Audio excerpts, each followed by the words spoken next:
Cześć, cześć, witajcie, ja jestem Ania i chciałabym Wam dzisiaj pokazać, jak sobie zrobić taki sweterek, który widzicie na zdjęciach. Głównym atutem tego sweterka jest to, że ma taki spory dosyć właśnie dekolt zwisający na ramionka, którego oczywiście też możemy w trakcie robienia sweterka modyfikować. Może być większy, szerszy, dłuższy, to tak naprawdę zależy od Was, jak sobie go wykończycie. Ja, jak już widzicie, mam dwa takie sweterki, jeden czerwony, drugi czarny. Czarny ma trochę dłuższy dekolt, ten czerwony ma trochę krótszy. Jeśli chodzi o sam projekt, to w trakcie robienia sweterka oczywiście pokazuję wszystko i mówię, jak sobie można też dostosować pod swoje wymiary i pod swoje potrzeby, ponieważ ten sweterek można oczywiście modyfikować. Ja sobie zrobiłam rękawki 3/4, można zrobić dłuższe rękawki, można zrobić węższy dekolt, wtedy nie będzie tak zwisał na ramionkach.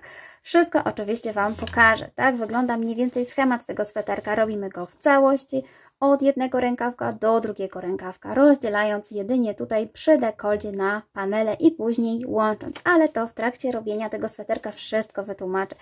Ja zrobiłam ten sweterek już z myślą o wiośnie, która niestety jeszcze nie przyszła, wiadomo, jeszcze mamy styczeń, ale spokojnie przyjdzie i taki sweterek mi się przyda.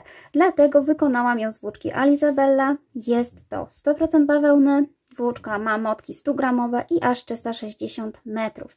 Ja uwielbiam pracować na tej włóczce, dlatego jeszcze pewnie nieraz się pojawi w moich projektach. Jest to bawełna, mam ją wypróbowaną, ponieważ wcześniejszy sweterek czarny został już wielokrotnie prany, nic się z nim nie stało, więc po prostu robię to, co mam sprawdzone. Oczywiście taki sweterek można wykonać z dowolnej włóczki, jakiej tylko chcecie. Można zrobić wersję również jeszcze zimową, z wełny, z czego tylko chcecie. Oczywiście trzeba tylko dostosować sobie swoje szydełko i rozmiar, jaki chcecie zrobić. Ja cały projekt robię na szydełku 3,5 mm, ponieważ chcę, żeby ten sweterek był troszeczkę taki właśnie prześwitujący, żeby nie był zbyt sztywny, żeby był luźny i żeby już był właśnie taki wiosenny. Pomimo właśnie, że jest tutaj sugerowane szydełko powiedzmy od 1 do 3, to ja to przekraczam i robię 3,5 i wtedy mam wzór luźniejszy. A oczywiście ściągaczy przerabiam mniejszym, 3 mm, ale to w trakcie robienia wszystko Wam powiem. Więc jeśli chcielibyście taki sweterek, a można go wykonać naprawdę w przeróżnej kolorystyce, jest fajny, lekki, bawełniany, przewiewny, więc naprawdę na nadchodzącą wiosnę będzie idealny, a do tego ma taki fajny dekolcik. To oczywiście Was serdecznie zapraszam na filmik, a jeśli podobają Wam się moje sweterki, moje pomysły, których jest coraz więcej i mam nadzieję, że uda mi się jeszcze więcej ich stworzyć, to zachęcam Was do zasubskrybowania mojego kanału, polubienia i napisania komentarzy, ponieważ bardzo mi to pomaga w rozwijaniu mojego kanału. Mój kanał jest jeszcze młody, założyłam go dopiero w sierpniu, ale bardzo się cieszę, że małymi kroczkami jakoś się rozwijamy i dzięki Wam oczywiście mam też po prostu, jak to powiedzieć, zapał do roboty, więc mam nadzieję, że takich sweterków będzie więcej, że będzie więcej kanałów. To tylko zależy od Was, czy Wam się po prostu spodobają moje projekty. Ok, także zapraszam Was już na filmik. Zanim Wam jeszcze pokażę, jak będziemy robić sobie ten sweterek, oczywiście zawsze podaję wymiary, bo być może akurat nie musicie nic przeliczać i będzie Wam się podobało i pasował sweterek, który ja mam. Ja tutaj mam szerokość 40, około 9, nawet do 50 cm, z tym, że on się jeszcze właśnie fajnie rozciąga i układa, więc nie jest naprawdę ciasny. A jeśli chodzi o długość sweterka, to uzyskałam około 56 cm, licząc razem z dekoltem. I tak naprawdę, żeby stworzyć ten sweterek, zużyłam niecałe 5 motków. To jest mój 5. motek, więc uważam, że fajnie, wydajnie się pracuje, bo nawet jeśli bym chciała go jeszcze zwiększyć, podejrzewam, że ta część motka by wystarczyła. Więc 5 motków trzeba sobie zakupić, a jeśli potrzebujecie zrobić większy, czy też szerszy, czy dłuższy, to trzeba po prostu zwiększyć sobie ilość motków, a jeśli używacie swojej wełny, to po prostu przeliczyć sobie na swoją włóczkę. Ok, to zabieramy się do pracy. Zanim pokażę Wam, jak będziemy wykonywać sobie sweterek, to oczywiście przygotowałam taki schemacik, żeby Wam ułatwić robótkę i myślenie o tym, jak ma on wyglądać. Sweterek robimy właśnie w całości, czyli fajnie, bo nie musimy myśleć o tym zszywaniu, na przykład rękawków. I jest to też wygodniejsze, bo po prostu mamy jakiś etap sweterka, jest to ciekawsze, wiemy, że nie musimy robić osobno rękawów, czy też paneli, po prostu robimy sobie taki nietypowy, fajny sweterek. Zaczynamy od rękawków. W zasadzie sweterek jest dwustronny, więc czy prawy, czy lewy, to nie ma znaczenia, on po prostu można go nosić dowolnie. Od rękawków będziemy wykonywać sobie tą część, Później będziemy sobie zwiększać pod rękawkami. Będziemy sobie robić tą część jeszcze razem tutaj na ramiona. Później będziemy wydzielać pod dekolt, robiąc osobno ten panel, osobno ten i dopiero go łącząc i wracając, tak samo będziemy wykonywać sobie rękawek. Na końcu trzeba będzie sobie jeszcze dorobić ściągacz do rękawa. Ściągacz tutaj do panelu przedniego i tylnego będziemy robić od razu, więc po prostu jedyną rzeczą do dorobienia będzie ściągacz. I właśnie, zaczynając od rękawków. Sweterek można tak naprawdę dopasować pod siebie jak tylko chcecie. Mogą to być rękawki czy czwarte, bo ja ten sweterek robię już z bawełny, więc zakładam, że będzie też na letniejsze dni, tak? Nie będzie to jakiś zimowy sweterek, tak naprawdę będzie bardziej miał więcej takich dziurek we wzorze, więc nawet pod podkoszulkę, żeby było widać podkoszulkę, czy to kolor właśnie podkoszulki, czy też na ciałko, co tylko chcecie. Więc tak naprawdę to może być z krótkim rękawkiem, tak? Może być z 3/4 rękawkiem, czy jak tylko wolicie, bądź też z długim. Jedynie co, to trzeba wiedzieć na tym początku właśnie założyć, jaki będzie ten rękaw, ponieważ musimy sobie odliczyć ilość centymetrów już na ten rękaw. I ja sobie założyłam, że na ściągacz to będzie około 7 centymetrów, więc zaczynam od tego momentu i tak naprawdę od tego momentu gdzieś na rączce, tak? Czyli wykonując łańcuszek, które zaraz Wam pokażę, jak zrobić, i po przerobieniu kilku rzędów, tak naprawdę takiej próbki na początku, trzeba zobaczyć po prostu, dokąd możecie robić tą ilością łańcuszków bez zwiększeń, dokąd Wam rączka już na tyle właśnie wystarcza, że nie potrzebujemy robić zwiększeń.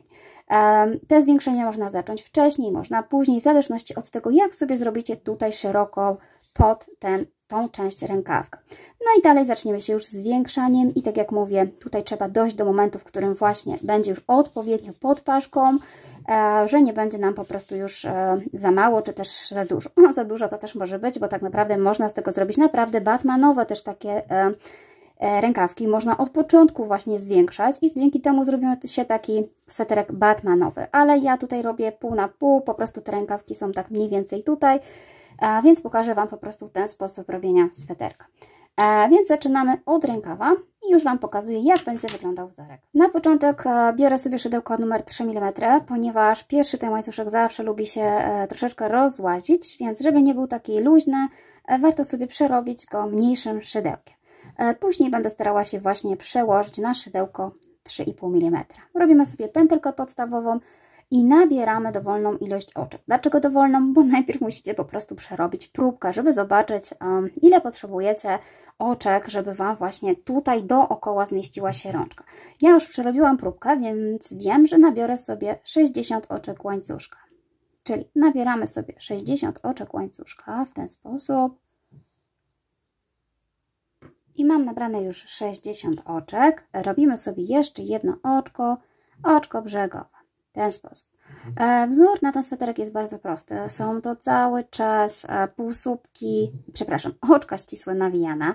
Cały czas wbijane w tylną pętelkę, więc wzór jest w miarę prosty, natomiast po prostu bardziej się skupiam na tym, jak ten sweterek będzie wyglądał, schemat tego sweterka i właśnie wzór. Jeśli chodzi teraz o wzór, pierwszy łańcuszek oczywiście przerabiamy sobie dalej mniejszym szydełkiem i wbijamy się tutaj w tą środkową pętelkę z tyłu łańcuszka, tak? Tu mamy przód łańcuszka, a jak odwrócimy sobie na drugą stronę, mamy tył. I ja sobie robię narzut i przerabiam w drugie oczko łańcuszka oczkiem ścisłym z narzutem. Oczywiście jest to bawełna, więc będę miała tutaj czasami problem, będą się rozwarstwiały włóczki, ale mam nadzieję, że ten pierwszy się jakoś tutaj uda.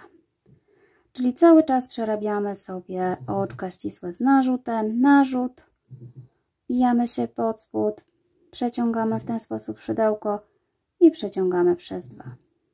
Oczywiście znaczymy sobie oczka początkowe i końcowe, żeby nam się tutaj nie pomyliło. Zaznaczamy sobie oczko, które tu zrobiliśmy. Tak samo wracając też zaznaczamy. I ja przerobię sobie do końca. Ja już przerobiłam sobie moje 60 oczek. W tym momencie zmienię sobie szydełko na większe. Oczywiście możecie robić mniejsze, jeżeli Wam jest prościej. Ja po prostu przerabiam troszeczkę większe. I teraz tak, zawsze na końcu robimy oczko brzegowe, odwracamy robótkę i tak naprawdę teraz robimy sobie już wzorek. Wzorek, tak jak mówiłam, jest taki sam, są oczka ścisłe z narzutem, z tym, że wbijane tutaj w tylną pętelkę łańcuszka. Czyli mamy tutaj łańcuszek i mamy przednią i tylną. I chodzi nam cały czas o tylną pętelkę. Przerabiamy sobie oczkami ścisłymi. Ten pierwszy rząd po przerobieniu dużym szydełkiem może na początku być trudniejszy, natomiast później już będzie łatwiej. Czyli tak, przerabiamy,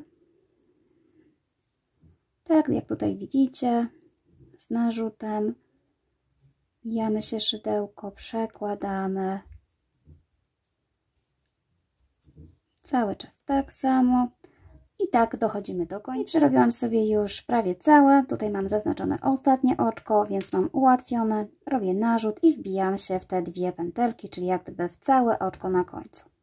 Dzięki temu krawędź będzie właśnie stabilniejsza. I mam zrobione. I znowu oczko do góry, odwracam robótkę i przerabiam sobie tak samo, czyli znowu wbijam się w tylną pętelkę i przerabiam sobie oczka ścisłe z narzutem. Oczywiście znaczymy sobie to pierwsze oczko, pierwsze i ostatnie, zawsze sobie znaczcie, będzie Wam po prostu wygodniej, bo na końcu pobieramy całe oczko, więc po prostu będzie od razu widać, które to jest oczko. Słuchajcie, to jest cały wzór, czyli tak jak mówiłam, wzór jest dwustronny, prosty, nie kombinujemy tutaj z niczym, po prostu skupiamy się na tym efekcie tego dekoltu. Czyli tak, przerabiamy sobie cały czas, tak jak widzicie, wbijamy się w tylną pętelkę. Tak jak widzicie u mnie, przez to, że wzięłam większe szydełko, będą tutaj właśnie takie dziurki, o które mi właśnie chodziło, a chcę mieć dokładnie taki efekt już dla sweterka luźniejszego, więc ja przerabiam większym. Im mniejszym będziecie przerabiać, tym mniejsze będą te dziurki. I teraz tak, tą część oczywiście musicie jeszcze przerobić sobie bardziej do góry, żeby po prostu sprawdzić, czy ta próbka się tam Wam nadaje na tą rączkę, ponieważ my robimy dwustronnie ten rękaw. On ma się nam po prostu mieścić w ten sposób. Czyli tak, ja mam dosyć jeszcze tutaj zapasu, zanim będę musiała zwiększać, więc przerobię sobie kilka rzędów i powiem Wam, jak będziemy zwiększać i zaznaczymy sobie od razu prawą i lewą stronę, żeby się po prostu nie pogubić, bo po prostu będzie nam to potrzebne przy zwiększaniu. Na razie przerabiam sobie kilka rzędów do góry. Ja już przerobiłam sobie jakąś część sweterka, ta, która nie będzie właśnie jeszcze zwężona, czyli to są moje rzędy proste. I w tym momencie będziemy sobie zaznaczyć, która strona jest prawa, ponieważ będziemy właśnie tworzyć zwiększenia na lewej. Ponieważ tak naprawdę sweterek jest dwustronny, ja przyjmuję sobie, że moja prawa strona jest tutaj, gdzie mam zaczętą włóczkę z tej strony i po prostu te moje łańcuszki układają się tak do góry. I ja takich rzędów zrobiłam sobie, licząc te łańcuszki 10. U mnie dało mi to około 8 cm w tą stronę i około 24 na długość. I ja zaznaczam sobie tutaj właśnie na tej prawej stronie, przewlekam sobie właśnie jakąś włóczkę, zahaczając o oczko, żeby po prostu pamiętać, że no tutaj skończyłam tak naprawdę rzędy proste i że jest to też moja prawa strona, bo ułatwi mi to pracę. Oczywiście można sobie to pisać, ale czasami kartki się gubią, więc ja wolę sobie po prostu poznaczyć. I tak, i to dla mnie oznacza, że to jest moja prawa strona i tu był ostatni rząd, z którym po prostu robiłam prosto. A warto sobie takie rzeczy zaznaczać, ponieważ będziemy robić oczywiście rękaw, tutaj też drugi i będziemy musieli go zrobić lustrzanym odbiciem, więc musimy wiedzieć, ile rzędów było prostych bez zwiększeń. A teraz, jeśli już wiecie, w którym momencie po prostu potrzebujecie zwiększać i rozszerzać sobie ten rękawek, to zaczynamy od lewej strony. Czyli tu jest moja prawa strona.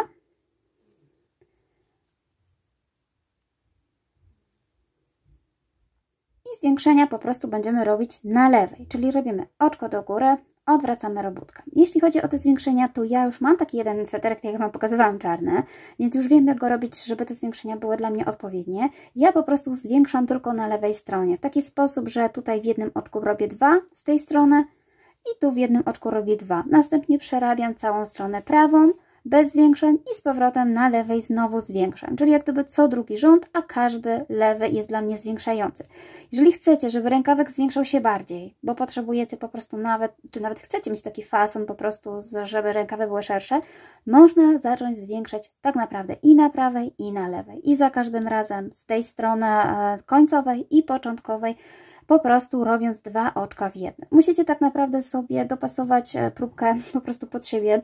Jak tworzycie próbkę pod rękaw, czasami warto sobie też zrobić próbkę pod zwiększenie, jak one będą szły i zobaczyć, jakie po prostu uzyskujecie skos.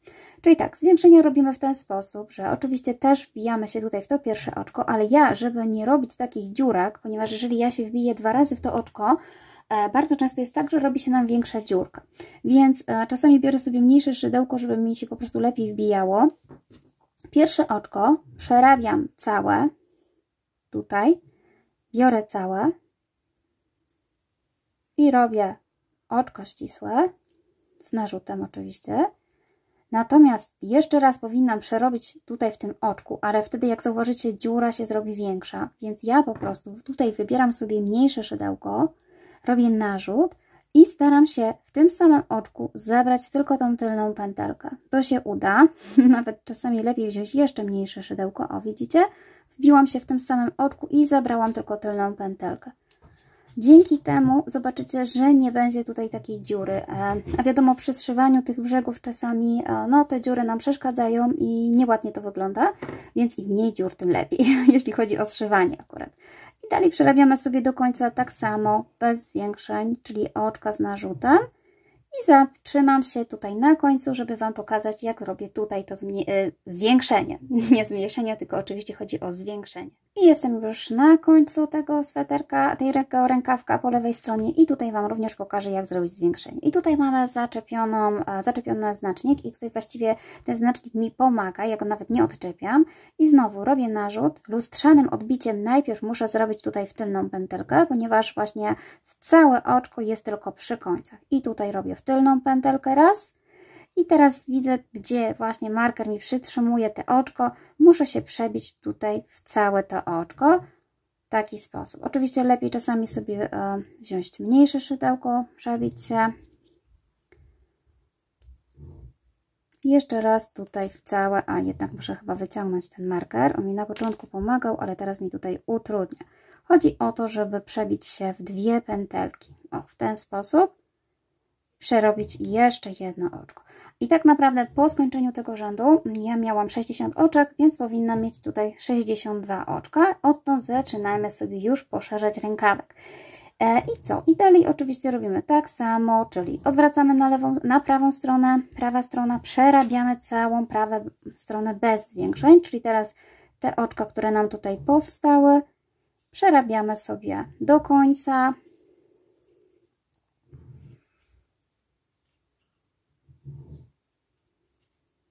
Cały czas do końca. Tutaj nie ma zwiększeń. Natomiast właśnie z powrotem będąc na lewej stronie znowu przerabiamy sobie ten tutaj ostatnie oczko. Ja jeszcze mam je tutaj nieprzerobione i niezaznaczone, ale to jest to oczko, w którym po prostu robimy zwiększenie. Najpierw całe oczko, później w tylną pętelkę. Ja tak robię zwiększenia, dzięki temu po prostu nie mam tutaj na końcu takich rozszerzonych oczek i całych dziurek. I słuchajcie, to zwiększenie robimy dotąd, dopóki uzyskacie pożądaną tak naprawdę szerokość pod paszką, bo jak sobie złożycie ten sweterek w ten sposób, nawet jak już będziecie robić sobie ten rękawek, to zawsze jest jakaś minimalna tutaj długość pod paszkami. Ja wiem, że muszę uzyskać około 18, nawet do 20 cm, więc dotąd, dopóki nie wyjdę tutaj 18 cm, licząc oczywiście połowę sweterka, to robię dalej. I tak jak mówiłam, ja mam przetestowany sweterek i wiem, że co drugi rząd w pewnym momencie dojdę do tych 18 i będę miała szeroko. Natomiast jeżeli Wy uważacie, że robicie i widzicie, że zbyt mało Wam się poszerza, możecie robić właśnie w każdym rzędzie. Jeśli rękawek wychodzi za krótki, to się nie musicie przejmować, bo można go wydłużyć na przykład ściągaczem. Jeśli wyjdzie za długi, to na pewno oznacza to, że po prostu tych zwiększeń było za dużo, tak? Że zrobiliśmy za długo robiliśmy te rzędy zwiększające, w sensie, że no potrzeba mniej. Tak jak mówię, ten rękawek może wydawać się troszeczkę skomplikowany, ale tak naprawdę on wyjdzie, robiąc po prostu sobie pomalutku, co drugi rząd lewy, dojdziemy do pewnej długości rękawa, która nam pasuje. Ja swój czarny sweterek zrobiłam właśnie w ten sposób i on, co prawda ma rękawki 3/4, ale ja takie właśnie chciałam, bo robiłam mniej rzędów tutaj na prosto. Tak naprawdę jeżeli zrobicie też tutaj więcej rzędów, to od razu też rękawek będzie dłuższy. Więc po prostu robimy, kombinujemy, patrzymy, mierzymy sobie na bieżąco. Zawsze można rękawek wydłużyć, tak jak mówię, dłuższym ściągaczem, więc nie ma obaw, a rękawek też może pozostać 3/4, więc nie ma się co przejmować. Ja dokończę swoje rzędy, będę cały czas szła do góry i zwiększała. Zatrzymam się na rzędzie ostatnim. Ostatni rzędzie to będzie rząd po prostu prawy, przerobiony bez żadnych zwiększeń. I zaczniemy sobie ciąg dalszy sweterka. No to do roboty. Ja już przyrobiłam sobie mój rękaw. Ja dokładnie dorobiła sobie 15 takich rzędów łańcuszkowych, czyli w sumie mam 35 takich rzędów i oczywiście zaznaczam sobie ostatni rząd, który był przerobiony na rękawek. Kończymy po przerobieniu całego rzędu bez zwiększeń na prawej stronie, czyli jesteśmy tutaj na górze, trzymając w ten sposób rękawek na prawej stronie. Mi to dało około 30 cm tutaj długości, ponieważ ja planuję jednak zrobić sobie taki rękawek bardziej 3/4 niż długi. Wy, jeżeli chcecie dłuższy, trzeba ten rękaw na pewno zrobić większy. Oczywiście ostateczną długość rękawa jeszcze będzie tutaj mi wyznaczał ściągacz, ponieważ ściągacz, tak jak mówiłam, możemy zrobić większy bądź mniejszy, więc jeszcze po prostu sobie można dostosować już na samym końcu, kiedy właśnie zrobimy sweterek, ponieważ ściągacz będziemy robić dookoła, więc po zszyciu jeszcze będzie można ubrać na siebie ten sweterek i zobaczyć, ile chcemy ostatecznie, żeby ten rękawek jeszcze był dłuższy. Ja natomiast zrobię troszeczkę jeszcze krótszy, ponieważ przechodzimy teraz do dalszej części, czyli będziemy sobie dorabiać tutaj z tej strony oczka łańcuszka i z tej. Będziemy od razu przerabiać przód i tył. I teraz wszystko zależy od tego, czy chcecie właśnie długość ta rękawa, cały czas mówię o tej długości rękawa, czy chcecie, żeby ten dekolt tutaj, który jest właśnie taki duży, był spory, praktycznie zaczynał się już od ramionka, bo można sobie zrobić właśnie taki bardzo duży dekolt, tak naprawdę łączący się już z ramieniem, czy też jeszcze przerabiacie tutaj tą część.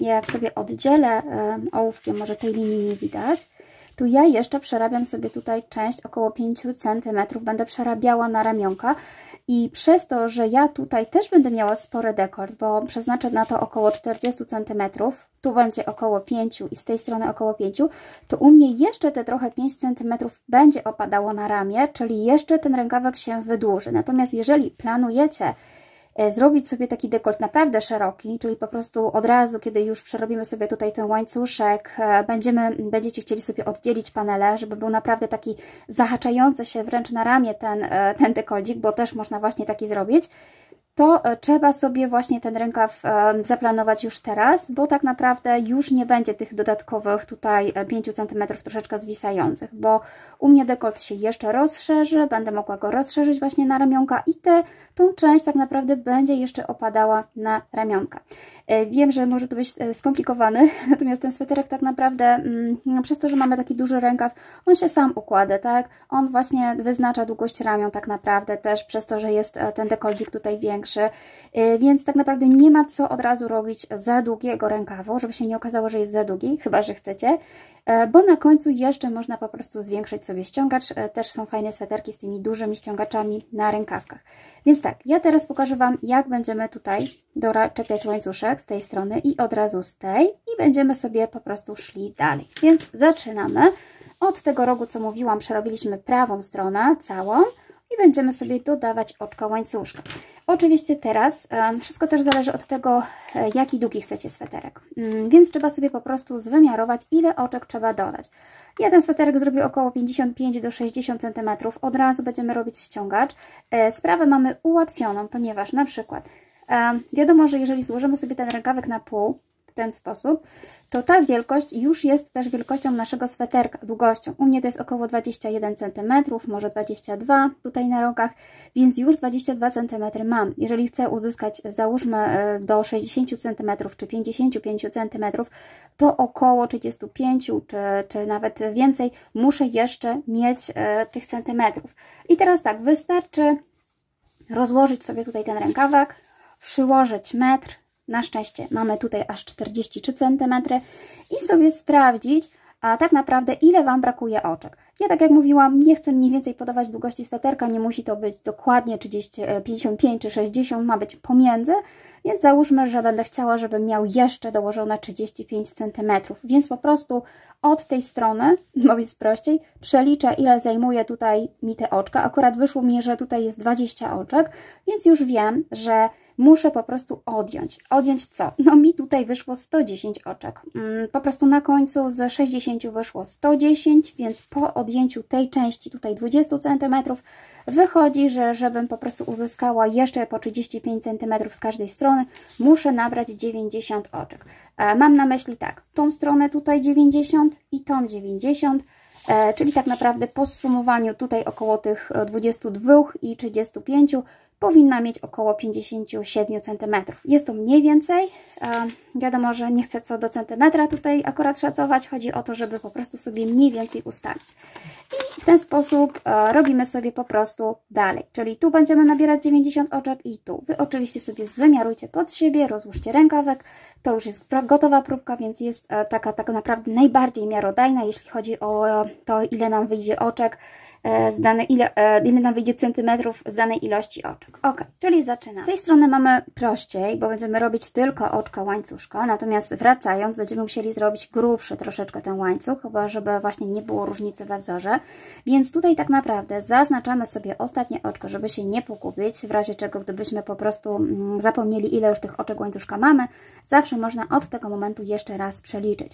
I tutaj po prostu robimy sobie dalej. Ja robię troszeczkę mniejszym szydełkiem, tak jak na początku, 3 mm, żeby ten łańcuszek mi się po prostu nie zrobił taki sfalowany, więc przerabiam, dokładam tutaj 90 oczek łańcuszka, po prostu dokładając i licząc, czyli przerobię 90 i mam już 90 oczek łańcuszka. Oczywiście zapomniałam Wam powiedzieć, że jeżeli będziecie zwymiarowywać sobie właśnie ten sweterek, ile oczek nałożyć, to zawsze starajcie się robić liczbę parzystą tych oczek, bo wiadomo, będziemy jeszcze tutaj potrzebowali sobie na dekoldzik pominąć parę oczek i żeby łatwo się właśnie dzieliło, to róbcie liczbę parzystą.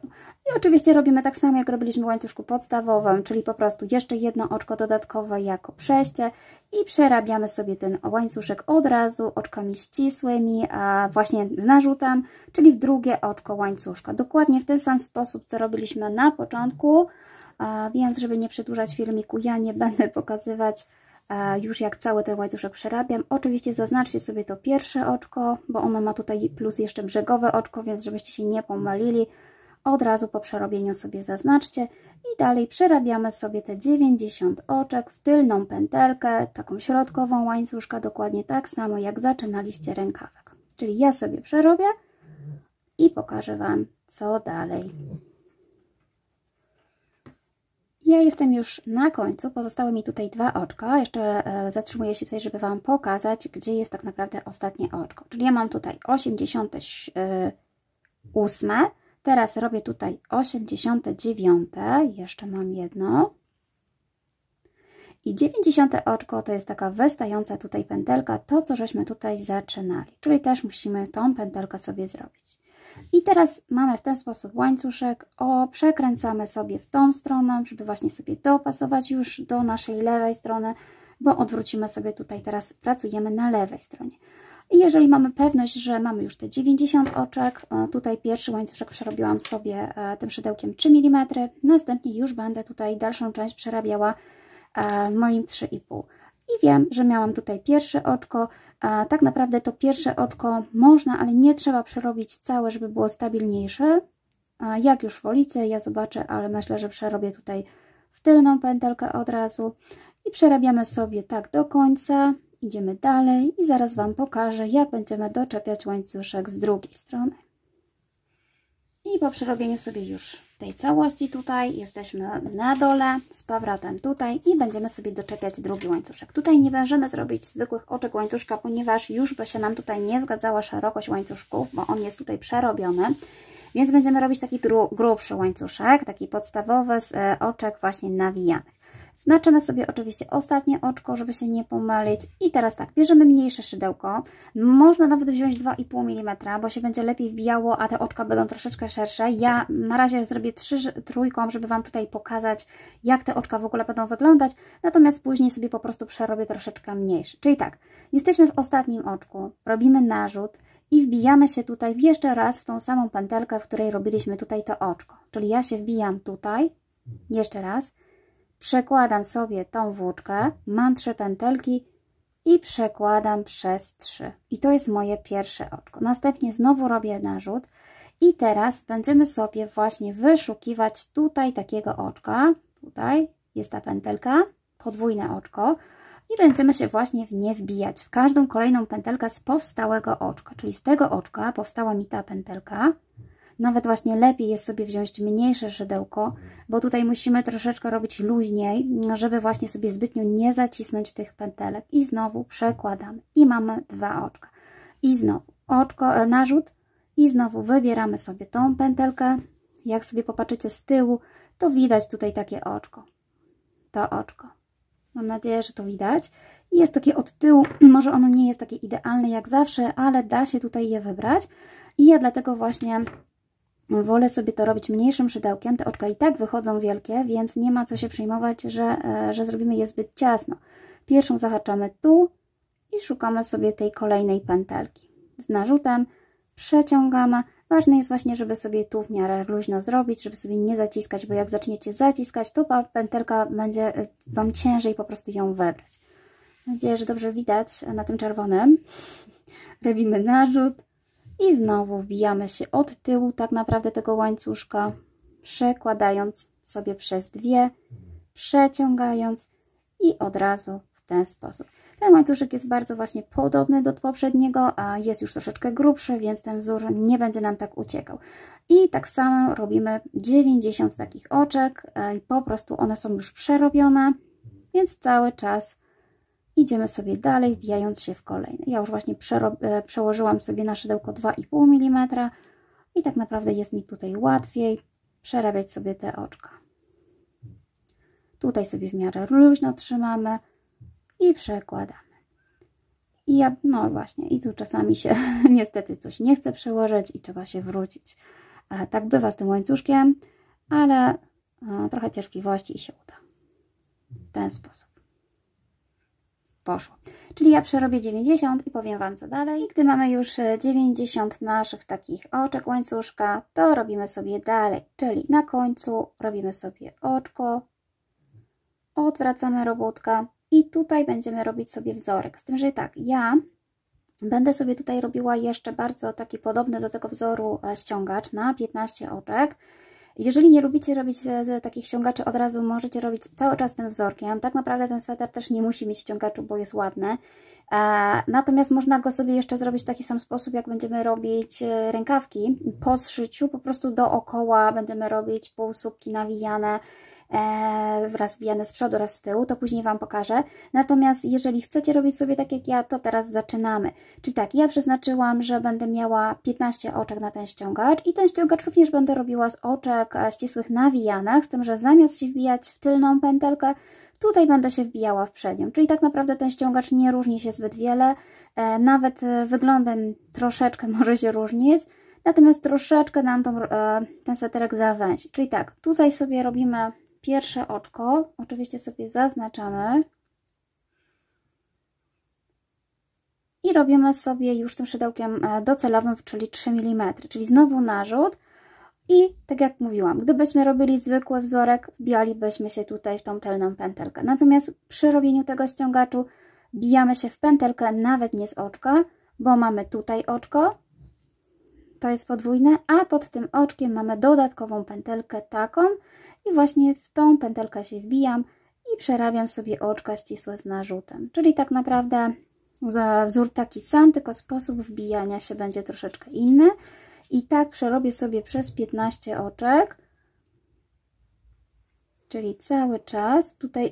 I ten ściągacz oczywiście robimy z jednej strony, jak i z drugiej, na górze, na dole, więc tutaj po prostu wracając zaczynamy sobie ściągacz od razu Natomiast jak dojdziemy już do końca na dół, również zatrzymujemy się 15 oczek przed i będziemy sobie wykonywać dalej ściągacz.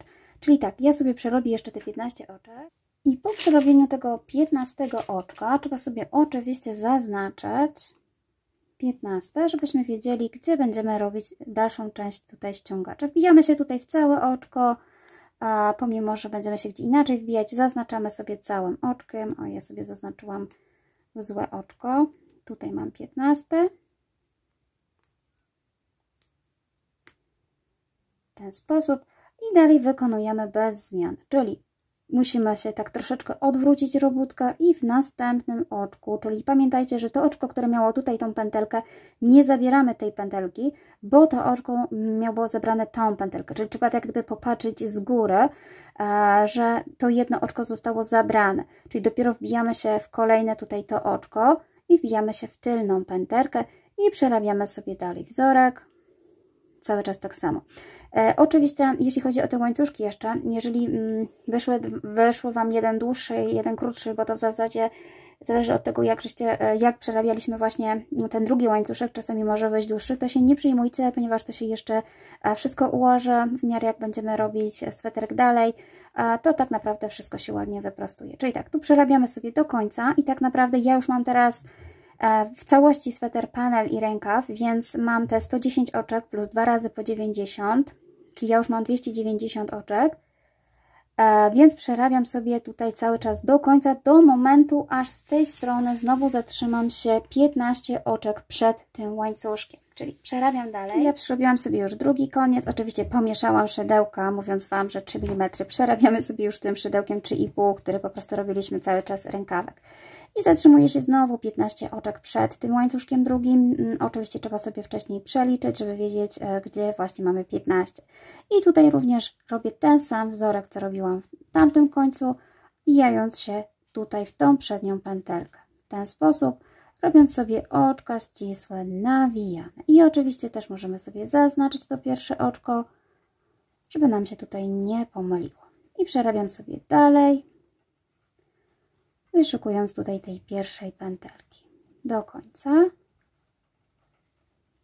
Na początku będzie trochę ciężej, bo faktycznie przerabialiśmy mniejszym szydełkiem, ale może powinno się udać, później już będzie coraz łatwiej.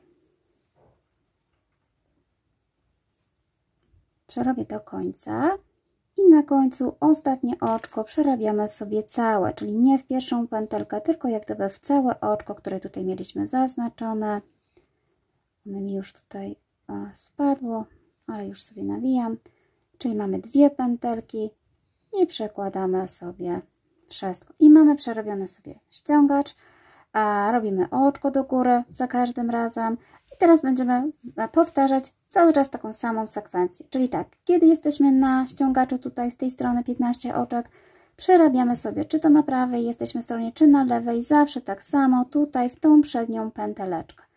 Zaczynamy od przedniej pętelki, kończymy na całym oczku. Czyli tu przerabiamy 15.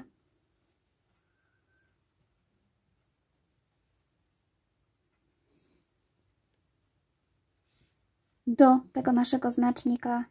Tu mam ostatnie oczko jeszcze do przerobienia, czyli jeszcze jedno, 15. Pierwszą pętelkę zaznaczam sobie. Oczywiście początkowe oczko też sobie możecie znaczyć, ja już nie zaznaczyłam, bo już po prostu pamiętam, wiem, które to oczko.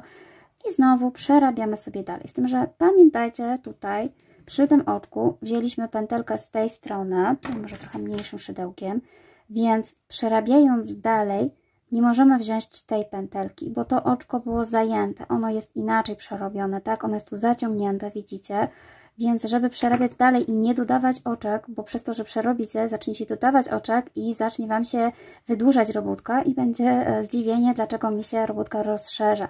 Trzeba popatrzeć na oczko w ten sposób, że ono już zostało przerobione, czyli tak naprawdę nas teraz interesuje to oczko, następne. Czyli po prostu robimy narzut i wbijamy się tutaj w to oczko, pomijając to, które właśnie zrobiliśmy troszeczkę inaczej. Tutaj trzeba się pilnować, bo można się właśnie pogubić. I tak naprawdę też po przeliczeniu oczek wszystkich zobaczycie, czy po prostu cały czas idziecie dobrze, czy też właśnie Wam się oczka dodają. Tu jest taki główny właśnie problem, jeśli chodzi o to przejście, żeby pamiętać, żeby tutaj nie dodawać oczek.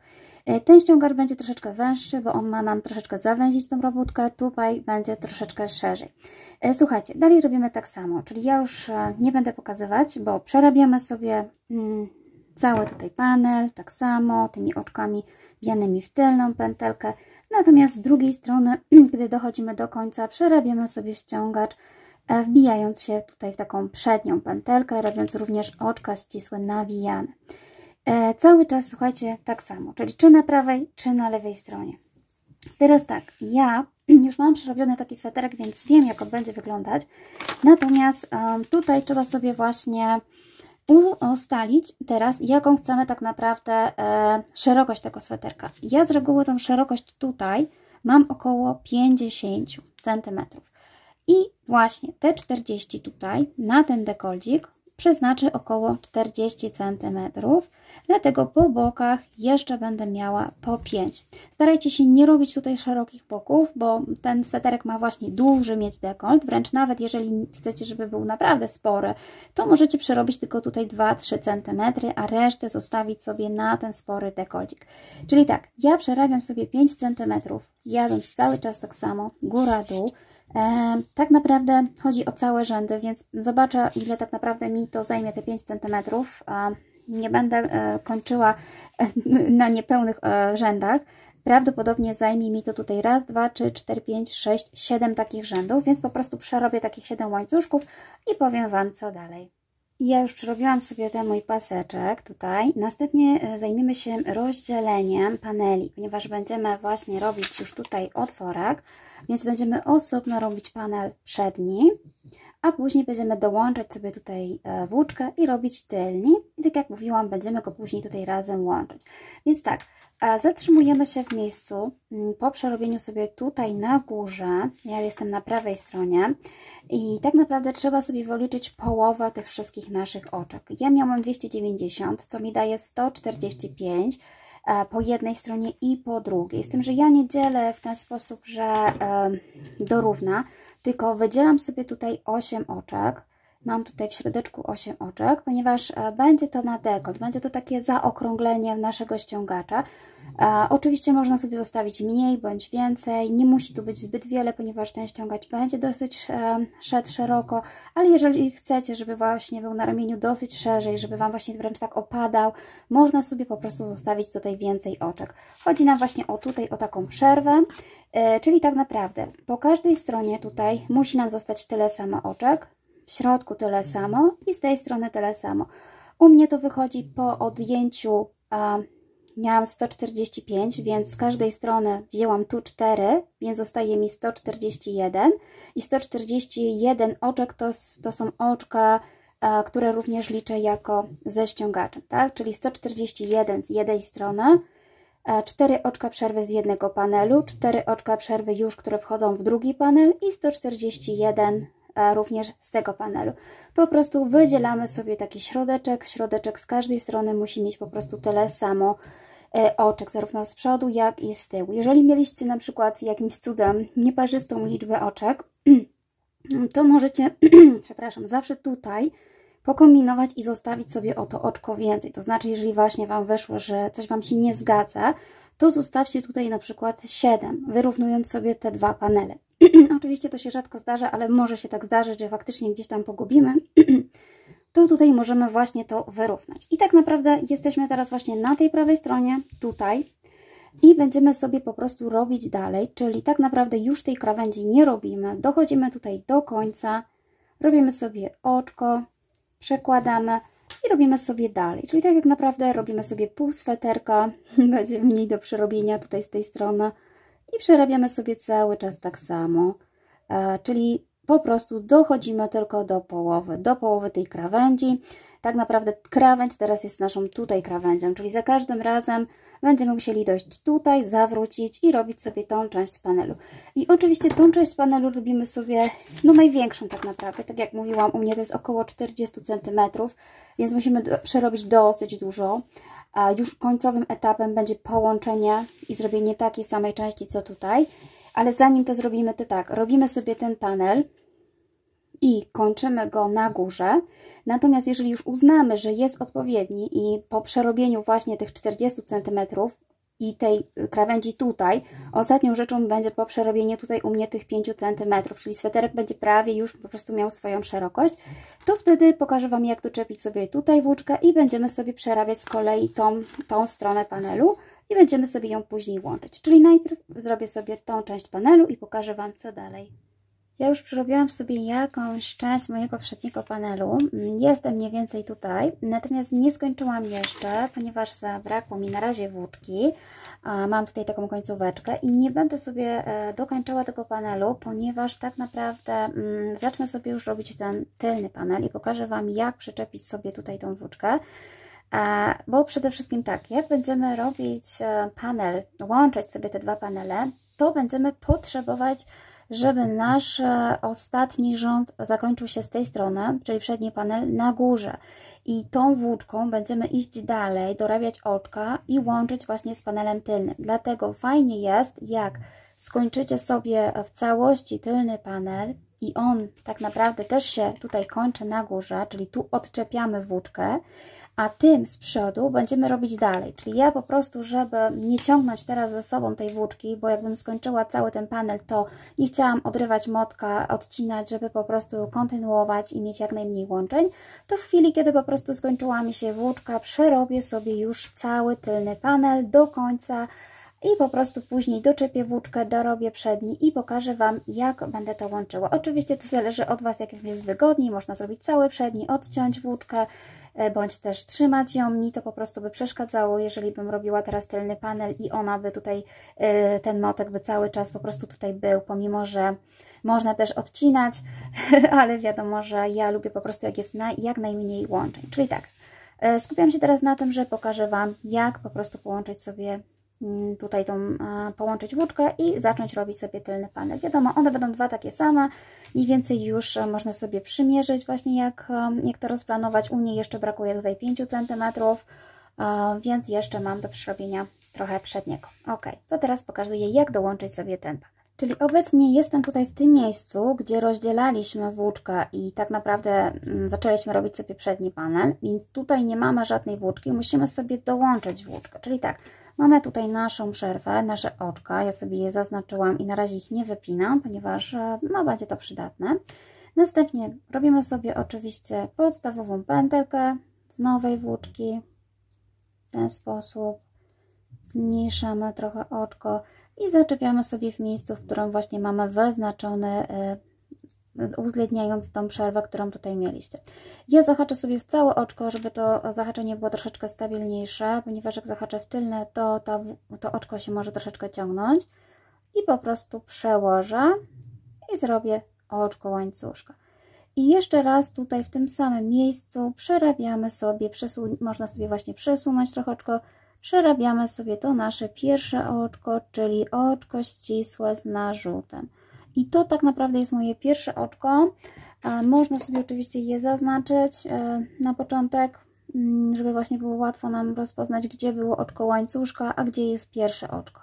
I to jest moje oczko początkowe czy końcowe, jak będę właśnie wracała. I oczywiście dalej przerabiamy sobie tak samo, czyli mamy do przerobienia znowu te kilkanaście rzędów, tak samo, żeby po prostu dwa panele były takie same. Z tą różnicą właśnie, tak jak mówiłam, że po przerobieniu tylnego panelu kończymy sobie na górze. Po prostu na górze będzie łączenie, więc tylny panel kończymy na górze. Jak ja go skończę, to pokażę Wam, jak będziemy po prostu łączyć sobie przedni z tylnym. Ja już przerobiłam sobie dwa panele. To jest mój panel tylny, to jest mój przedni i to jest moja prawa strona. I tak jak mówiłam, panel tutaj tylny kończymy na takim łańcuszku, żeby po prostu być u góry. I ja tutaj po prostu ostatnie oczko, jakie tutaj mam, robię oczko, zaciskam i zostawiam sobie sznureczek. Natomiast panel tutaj przedni, ciągniemy dalej. Czyli tak naprawdę ja, tak jak mówiłam, mi brak powłóczki, więc po prostu sobie doczepiłam i dokończyłam tutaj. Jeżeli Wy odcinaliście włóczkę i zrobiliście cały panel prawy, trzeba po prostu będzie ją tutaj dołączać w pierwszym oczku, dokładnie tak samo, jak pokazywałam Wam tutaj. Czyli tak, zaczynamy sobie teraz od tego rogu tutaj na górze, czyli tak naprawdę przerabiamy cały tutaj ten rządek prawy i pokażę Wam, jak połączyć sobie właśnie te dwa panele. Jesteśmy na prawej stronie, czyli jestem w tym miejscu na górze, prawy róg prawego panelu i w tym momencie tak, albo doczepiamy włóczkę, albo robimy tą, którą mieliśmy dalej. I tutaj trzeba będzie zrobić dokładnie tyle samo oczek, co tutaj. Ile tutaj zostawiliście? Ja zostawiłam 6, więc trzeba będzie zrobić 6. I można zrobić to na dwa sposoby, oczywiście, które Wam jest wygodniej. Można zrobić zwykłe 6 oczek łańcuszka i połączyć je to po prostu tutaj z kolejnym oczkiem.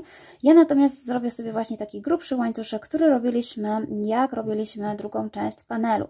Czyli robię narzut, wbijam się jeszcze raz tutaj w to samo miejsce, przekładam sobie luźno włóczkę i robię pierwsze oczko. I znowu narzut. I teraz wyszukuję sobie tutaj właśnie tej pętelki.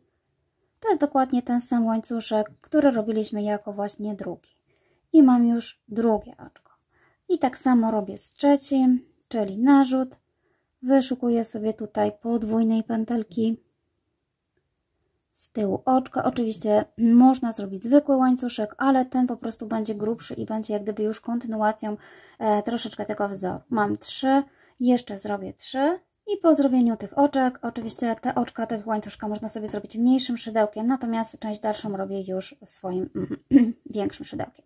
I będziemy od razu łączyć tutaj z tym oczkiem. Oczywiście tutaj to jest oczko zaciskowe, więc pierwszym naszym oczkiem jest tutaj. Wbijemy się tutaj w całe oczko, żeby właśnie krawędź była stabilniejsza. Robimy sobie narzut i tutaj wyjątkowo na początku wbijam się w całą pętelkę. Pierwsze oczko staramy się tutaj tak maksymalnie przybliżyć, żeby się robótka zbytnio nie oddaliła. I łączymy sobie razem ze sobą. Oczywiście dalej wykonujemy już zwykły wzór, czyli oczka ścisłe w tylną pętelkę. I w zasadzie dwa panele mamy połączone ze sobą. Wracając, oczywiście przerabiamy sobie tak samo jak idzie nasz wzór, czyli wszystko idzie w tylną pętelkę. I teraz pracujemy sobie razem, łącząc właśnie złączony już prawy z przedni panel z tylnym. I oczywiście musimy tych rzędów wykonać dokładnie tyle samo, ile sobie zrobiliście na początku. Ja sobie zaznaczyłam właśnie tutaj włóczką, gdzie kończy mi się tak naprawdę ściek. I tutaj dzięki temu widzę, że mam raz, dwa, trzy, cztery, pięć i szósty tak naprawdę tutaj krawędziowy jest do przerobienia takich właśnie warkoczy. Czyli ja muszę zrobić 6, ja przerobię i pokażę Wam, gdzie skończymy i jak będziemy zaczepiać sobie rękawy. Ja już przerobiłam sobie cały ten panel, całe to ramię, tyle dokładnie rzędów, ile powinno być. Natomiast kończymy przerabiając sobie tutaj na prawej stronie ostatni taki rząd, żeby właśnie, mam nadzieję, że widać, na prawej stronie ostatni rząd to jest tak naprawdę tylny panel. Zostawiamy sobie tutaj końcówkę włóczki. Więc tak, będziemy teraz robić sobie rękawek. Ja już sobie tutaj przygotowałam tę część. Zanim jeszcze ten rękawek, to nie mówiłam Wam, jeśli chodzi o ten dekolt, to u mnie tutaj w tej pozycji płaskiej to wyszedł około 38 cm. On jeszcze tutaj na szerokość się właśnie rozszerza dzięki temu, że zostawiliśmy sobie w środku oczka. Oczywiście jeżeli obecnie wydaje Wam się za wielki, to się tym nie przejmujcie, ponieważ będziemy go sobie ładnie wykańczać i on się jeszcze ładnie troszeczkę zawęzi, będzie takim tutaj ściągaczem na górze.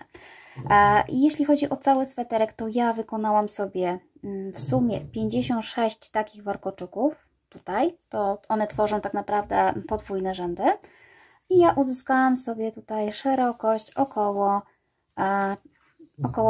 48 cm, więc tak naprawdę robimy, tak jak Wam mówiłam wcześniej, trzeba sobie po prostu zaplanować, ile będzie na dekolt, ile na ramionka. Mój sweterek będzie miał tutaj akurat ten większy dekolt, więc więcej zostało tutaj niż właśnie po bokach jest minimalnie. Zajmijmy się rękawkami. Rękawki będziemy robić zaczynając od lewej strony, czyli tak naprawdę skończyliśmy tutaj, tak jak mówiłam, na tylnym panelu, tu w rogu. I teraz będziemy doczepiać sobie włóczkę jak gdyby z lewej strony i musimy sobie wydzielić teraz miejsce na te rękawki. Ja już Wam pokazuję, tylko muszę znaleźć mój wzór. Na tej karteczce lepiej pokazywać, ponieważ jest właśnie mniejsza. Czyli tak jak mówiłam, kończymy, to jest nasza prawa ogólnie strona, przedni panel, tylny panel. I kończymy sobie tutaj, odcinając włóczko, to jest koniec naszego tylnego panelu. Następnie musimy sobie wydzielić taką samą tutaj przestrzeń, jak tutaj. Czyli u mnie tu było 90 oczek nabierane z tej strony i 90 z tej. Więc jeśli dobrze Wam wyszło, to powinno Wam tutaj właśnie zostać 90 oczek, plus to, co tutaj zrobiliśmy jako ostatnie na rękaw zwiększenie. I ja tutaj miałam 110 oczek, więc tu mam 110, 90 z tej strony.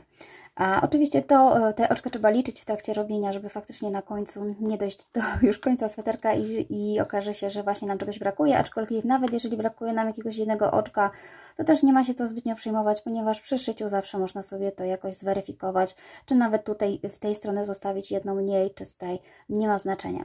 A gorzej, jak już brakuje nam trochę więcej. Więc tak, robimy tak. Tak jak ja tutaj zaznaczyłam sobie markerami w miejscu, gdzie będę przyczepiała po prostu tutaj rękaw. Ja mam tutaj już wyznaczone, odliczone 90 oczek z jednej strony, 90 drugiej i w środeczku mam 110. I zaczniemy od lewej strony, czyli tak jakbyśmy pomijali właśnie tą część, wracając, jakbyśmy mieli tutaj dalej tą włóczkę zaczepioną, robilibyśmy dalej, ale my tą właśnie część pominiemy i dopiero zaczniemy sobie w tym miejscu tworzyć rękawek. I już Wam pokazuję, jak będziemy to robić. Czyli jestem tak naprawdę przy tylnym panelu. Tu jest moja prawa strona i tu jest moja lewa strona. I zaczepiam sobie od lewej strony. Ja tutaj sobie wyznaczyłam już oczka. Tu jest dla mnie końcowe oczko właśnie z panelu, a tu jest z rękawka. Czyli wbijam się tutaj, zahaczam się o całe oczko. Robię sobie pętelkę podstawową. Czyli zawsze tak samo sobie zahaczamy jak do tej pory. I tą pętelkę przeciągniemy sobie tutaj w tym miejscu, gdzie wbiliśmy szydełko. Przeciągnę sobie przez całe dwa oczka. I tutaj jeszcze raz w tym samym oczku przerobię sobie właśnie oczko ścisłe z narzutem. Tak samo możemy się wbić jeszcze raz w całe oczko. I to dopiero będzie nasze takie pierwsze oczko. Oczywiście możemy sobie je zaznaczyć, żeby nam się nie pomyliło na początek. I przerabiamy sobie dalej. Ja tutaj przerabiam 110 oczek, ponieważ kończyliśmy tak naprawdę na prawej stronie, gdzie były pełne oczka, więc tak samo tutaj przerobię sobie na tej stronie pełne oczka, czyli zrobię 110. Nie będę żadnych zmniejszeń robiła. I tak sobie zrobię do momentu, gdzie zaznaczyłam sobie drugi marker, czyli tutaj muszę przerobić 110 takich oczek i jestem już przy drugim końcu, tutaj przed moim znacznikiem i tutaj tak samo przerabiam sobie oczko całe, czyli po prostu traktuję już tutaj te oczko jako krawędź. Następnie robię oczko do góry, odwracam robótka i z powrotem jestem na prawej mojej stronie całego sweterka. I tutaj nie zaczynam jeszcze zwężenia, przerobię jeszcze raz ten rząd cały, dlatego że zwężenia robiliśmy na lewej stronie, a nie możemy zacząć lewej strony od zwężeń, bo wiadomo, musimy zacząć od tej liczby 110 oczek. Więc jak gdyby dwa rzędy, czyli tak naprawdę prawy i lewy, przerabiamy sobie tutaj w całości. I dopiero jak przerobimy sobie ten rząd na prawej stronie, na lewej zaczniemy już zmniejszanie. I tak naprawdę robienie tego rękawka właśnie będzie polegało na tym, żeby robić lustrzanym odbiciem, tak jak robiliśmy sobie pierwszy rękawek. Czyli musimy zejść z oczek aż do tylu, odkąd zaczynaliśmy. Czyli ja miałam 110 oczek i będę cały czas schodziła do 60 oczek, ponieważ zaczynałam rękawek od 60 oczek. I te zmniejszenia również będę robiła cały czas na lewej stronie, na jednej lewej, a na prawej przerabiała cały rządek. I już Wam zaraz pokażę, jak będziemy sobie zmniejszać. I mam jeszcze tutaj ostatnie oczko do przerobienia. Na mojej prawej stronie oczywiście również przerabiam je całe, jako całą pętelkę. I gotowe. I tak naprawdę przerobiliśmy sobie dwa rzędy bez zmniejszeń. Już mamy tutaj właśnie rękawek. Oczywiście ja sobie zaznaczę, że jestem tutaj na prawej stronie też bliżej, żeby po prostu łatwiej mi było zmniejszenia robić. I teraz tak, znowu robimy oczko do góry, odwracamy sobie robótkę i jestem na lewej stronie. I teraz właśnie na tej każdej lewej stronie robimy cały czas zmniejszenia w taki sposób, że robimy narzut, wbijam się tutaj od środka w tą pierwszą pętelkę i od razu wbijam się w drugą pętelkę z drugiego oczka, czyli muszę mieć dwie pętelki z dwóch oczek. Przekładam sobie włóczkę przez te dwa oczka i przez kolejne moje dwa. I to będzie moje zmniejszenie na początku. Oczywiście takie samo zmniejszenie musimy zrobić też na końcu. I mi tutaj na końcu zostały jeszcze dwa oczka, czyli robimy sobie zwężenie. Oczywiście znaczcie sobie początek i koniec, ponieważ będzie na pewno Wam prościej. No i też po prostu trzeba uważać i liczyć sobie te oczka, bo jeżeli pominiecie właśnie tutaj to końcowe oczko i potraktujecie je jak, że już nie ma oczek, no to po prostu zacznie Wam się za szybko zmniejszać robótka i braknie Wam oczek i wyjdzie Wam nie taki sam rękaw, jak miał wyjść. Czyli zawsze znaczymy końce i początki. Robimy dokładnie tak samo, czyli po prostu jedna pętelka z przedostatniego oczka, druga pętelka z ostatniego oczka, przekładamy sobie włóczkę i przekładamy przez dwie.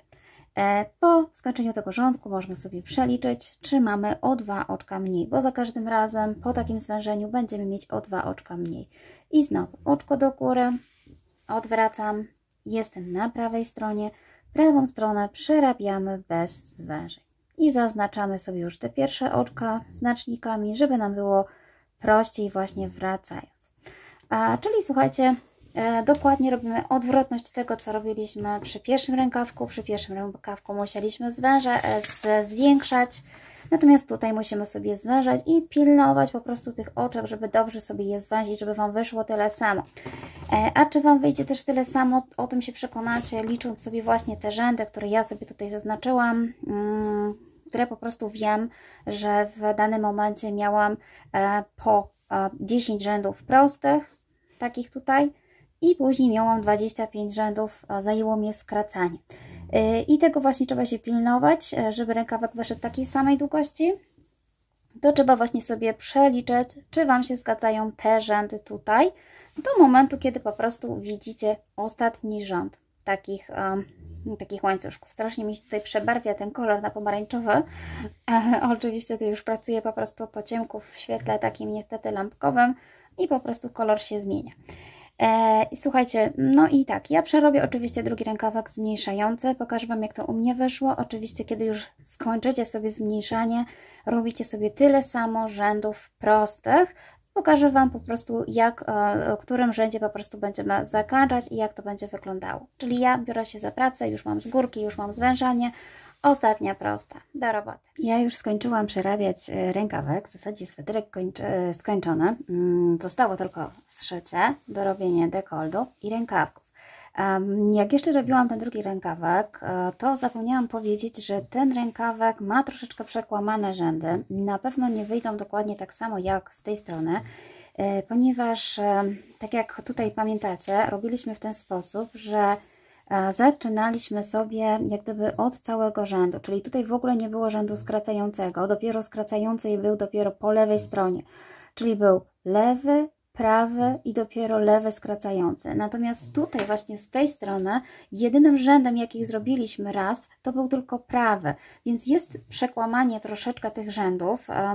Bardziej mi zależało na tym, żeby właśnie tutaj powstała mi krawędź do zszywania, bo gdybyśmy skończyli na tej krawędzi lewej, mielibyśmy tylko taki gruby łańcuszek i ciężko byłoby nam zszyć. Oczywiście, jeżeli będziecie robić sweterek, to sami zobaczycie, że lepiej zostawiać sobie takie właśnie łańcuszki do zszywania. Natomiast o co chodzi z tym przekłamaniem? O to chodzi, że po prostu przez to, że mamy tutaj dodatkowy jeden cały rząd, może się okazać, że na końcu musicie zrobić o jeden po prostu prosty rząd mniej. I ja tak właśnie zrobiłam, że zamiast 10 mam 9. Kończymy również na prawej stronie, żeby właśnie było takie miejsce tutaj do zszycia. Nie ma to ogólnie w ogóle wpływu na rękaw, na jego szerokość. Ważne jest po prostu, żebyście policzyli sobie zawsze te rzędy tutaj, takie zaczynające się od tej strony, od paszki, ile ich macie, żeby się Wam zgadzało zarówno właśnie z prawego rękawka, jak i z lewego. I wtedy właśnie sugerujemy się tylko tymi rzędami. A czy jeden będzie więcej prosty, czy mniej, to tak naprawdę w ogóle tego nie widać, bo te zwiększenia też są naprawdę tak minimalne, że po zszyciu w ogóle nie zauważycie różnicy. Po prostu pozostawcie sobie tyle samo tych takich właśnie rzędnych łańcuszków. Przeliczcie z jednej, jak i z drugiej. I tak jak mówię, właśnie u mnie to przekłamanie wyszło po prostu w ten sposób, że jest o jeden rząd tutaj mniej przez to, że został dodany tutaj cały rząd. Ale to mówię, to wszystko też zależy od tego, jak sobie po prostu tutaj wykończycie. Jeżeli robicie tak jak ja, to się po prostu nie przejmujcie, że Wam tak wyszło. Słuchajcie, w następnej kolejności oczywiście zszywamy sweterek tutaj po bokach, na lewej stronie. Ja na razie jestem na prawej, więc wywinę sobie na lewej i zaczynamy sobie zszywać tutaj od ściągaczy, ponieważ wygodniej nam będzie właśnie złapać równą krawędź, ponieważ idąc tutaj dalej, tak naprawdę tu, po zszyciu dopiero będziemy sobie wykańczać ściągacz na rękawy, więc zaczniemy sobie zszywać sweterek od dołu, od po prostu ściągacza dolnego. Ja Wam jeszcze mogę szybciutko pokazać, jak ja to będę robiła. I wywinęłam sobie sweterek na lewą stronę, czyli w środku mam prawą i jestem tutaj przy ściągaczu. Ponieważ tutaj mamy bardzo ładny łańcuszek, to ja korzystam właśnie z tej okazji i staram się zszywać szydełkiem. I patrzę sobie zawsze, jak biegnie wzór, żeby po prostu kontynuować sobie wzór. Widzę, że mam tutaj taki ładny łańcuszek, więc będę chciała go zostawić, więc po prostu, żeby ten łańcuszek mi tutaj z tej strony został, wyciągnę tylko tą tutaj pętelkę. Będę po prostu się o nią zaczepiała. Natomiast z tej strony nie muszę zostawiać już łańcuszka, bo ten wypełni tą przestrzeń, więc po prostu wbiję się w cały tutaj łańcuszek. Czyli z jednej strony pobieram raptem tutaj taki łańcuszek, a z drugiej cały. I zaczynamy oczywiście od krawędzi, nakładając sobie te 3 oczka. Robimy sobie pętelkę podstawową. Ja sobie wzięłam mniejsze szydełko, weźmy sobie takie, jakie po prostu Wam się będzie wygodniej wbijało. I przekładamy sobie przez te wszystkie 3, robiąc oczka ścisłe. I tak naprawdę cały czas wbijam się w tą pętelkę tutaj i w następne oczko w całe przekładam przez wszystkie moje pętelki i przerabiam sobie oczka ścisłe w ten sposób. I tak jadę sobie do końca. Oczywiście cały czas sprawdzam, jak biegnie wzór, bo przy ściągaczu może biegnąć inaczej, a dalej będzie pewnie troszeczkę inaczej, ale staram się zawsze tworzyć jeszcze taki właśnie łańcuszek. Jeżeli widzę, że nie da się z czego stworzyć, to biorę cały łańcuszek. Tak jak tutaj, tak naprawdę nie ma potrzeby tworzenia niczego, jeżeli weźmiemy tu cały łańcuszek, ten łańcuszek i zahaczymy również o ten, to przestrzeń wypełnią obok te 2 łańcuszki, czyli tak, dojdę sobie tutaj do końca i tak właśnie wygląda ten ściągacz z tej strony, czyli ten łańcuszek został po prostu wyciągnięty, dzięki temu mamy taki niewidoczny szef. I tak samo robimy sobie z tej strony, kiedy już zrobimy ściągacz, czyli po prostu wbijamy się w całe oczko tutaj. Można po prostu jeszcze raz popatrzeć, czy faktycznie całe, czy jakąś część oczka. Cały czas wbijam się w jedno oczko, w drugie oczko przekładam i robię sobie oczka ścisłe. Oczywiście tutaj jest ładna krawędź i będzie nam ładnie szło, ale w momencie, kiedy dochodzimy sobie tutaj do tych rękawków, nie mamy tutaj żadnego łańcuszka, a ja nie mam jakiejś tutaj szczególnej metody, nie jest to jakoś faktycznie ważne, żeby tutaj to zszywać idealnie. Patrzę tylko, jak biegną po prostu tutaj w środku te linie i staram się po prostu dopasować i przebijam łańcuszkiem jakkolwiek, w którekolwiek miejsce, tak samo przekuwając się w 2 strony i w ten sposób zszywam sobie do końca łańcuszkiem. I ja już sobie zszyję ten sweterek i pokażę Wam, jak będziemy sobie robić ściągacz. Ja już zszyłam sobie mój sweterek i zajmiemy się teraz wykończeniem sobie dekoltu. Czyli w tym momencie nasz sweterek wygląda już tak. Jest złożony, jest zszyty, wszystkie tutaj boki. Zajmiemy się dekoltem, dlatego że po ubraniu sweterka będziemy wiedzieć, jak on leży i ewentualnie ile sobie właśnie dorobić jeszcze ściągacza na rękawki. I zaczynamy od przyczepienia sobie włóczki. Ja przyczepiam sobie gdzieś ją tutaj z boku, gdzieś koło tylnego panelu. Dla mnie przedni panel to jest ten panel, oczywiście on może być traktowany dwustronnie, ale po prostu w zależności jak biegną po prostu te łańcuszki i te warkocze. Czyli tak, ja sobie przyjmuję, akurat mam tutaj z tylnym panelu od dołączania nitkę kończącą właśnie tylny panel, więc w tej samej gdzieś tutaj miejscu wbiję się i przyłączę sobie drugą włóczkę. Nawet będzie lepiej po prostu je razem połączyć i zabezpieczać, żeby się po prostu nie popruło. Czyli robimy tak jak zawsze, pętelkę podstawową, w ten sposób zmniejszamy i doczepiamy sobie włóczkę. Będziemy sobie tworzyć taki łańcuszek dookoła, czyli zaczepiamy sobie na przykład w tym miejscu, gdzie doczepialiśmy te 5-6 oczek, w zależności od tego, ile robiliście, czyli gdzieś z boczku. Akurat tutaj mamy ładne oczka, więc można sobie po prostu zaczepić oczko z nowej włóczki. I bierzemy sobie mniejsze szydełko. Ja sobie wzięłam szydełko 2,5 mm. Oczywiście trzeba wyszukać miejsca, żeby się nam to oczko nie przedostało. Ja się jeszcze tutaj cofnę i wbiję się tutaj w oczko w tym miejscu. I przekładam, żeby miała po prostu dwie nitki obok siebie, mogła je połączyć i robimy oczko łańcuszka.